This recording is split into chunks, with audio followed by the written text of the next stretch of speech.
పడిపోయిన తర్వాత అక్కడ స్థానికులు ఎవరైతే ఉన్నారో వాళ్ళే అక్కడ స్థానికులందరూ కలిసి ఆ కార్ని వెంబడించారు. ఇటు పోలీసులు కూడా ఆ కార్ని స్వాధీనం చేసుకున్నారు. ఆ కారు నడుపుతున్న వ్యక్తిని కూడా ప్రస్తుతానికి పోలీసులు అతన్ని కూడా అరెస్ట్ చేసినట్టు కూడా తెలుస్తుంది అంటూ చెప్పుకొస్తున్నాడు. నేను షాద్ నగర్కి వెళ్తున్న సమయంలో మొత్తానికైతే చాలా స్లోగానే వెళ్తున్నా, అదే సమయంలో ఈ ఘటన చోటు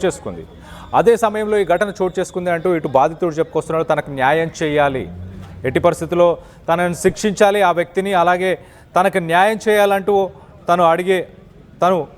తన బాధను వ్యక్తపరుస్తున్నాడు. సో మొత్తం మీద ఇటు మైల్దేవరపల్లి పరిసర ప్రాంతాల్లో ఈ ఘటన చోటు చేసుకుంది.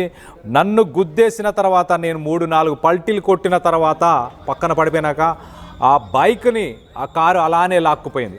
మనం ఆ కారుకి సంబంధించిన విజువల్స్లో చూస్తున్నాం. ఆ కారుకి సంబంధించిన 2 టైర్లు పంచర్ అయిపోయాయి, ముందున్న బంపరు విరిగిపోయింది, అక్కడున్న రేడియేటర్స్ మిగతా చోట్ల నుంచి ఆ కారు మనం చూస్తే కనుక విండ్షీల్డ్ మెయిన్ గ్లాస్ కూడా పగిలిపోయింది. అంటే ఈ ఘటన జరిగిన సమయంలో ఆ వ్యక్తి ఆ విండ్షీల్డ్ మీద పడి మరి పక్కన పడిపోయాడా, మొత్తానికైతే ఆ విండ్షీల్డ్ కూడా పగిలిపోయి ఉంది. దాన్ని ఫాలో చేస్తున్న వీడియోస్ని కూడా మనం చూస్తున్నాం. చాలామంది స్థానికులు ఎవరైతే ఉన్నారో ఆ కార్ని ఆపే ప్రయత్నంలో వీళ్ళందరూ కూడా దాన్ని ఫాలో చేయడం జరిగింది. దాదాపు ఒక 2-3 కిలోమీటర్లు మనం చూస్తున్నాం. వైట్ కలర్ ఒక టాటా సుమోలో పోలీసులు కూడా ఆ కార్ని వెంబడించడం. సో మొత్తం మీద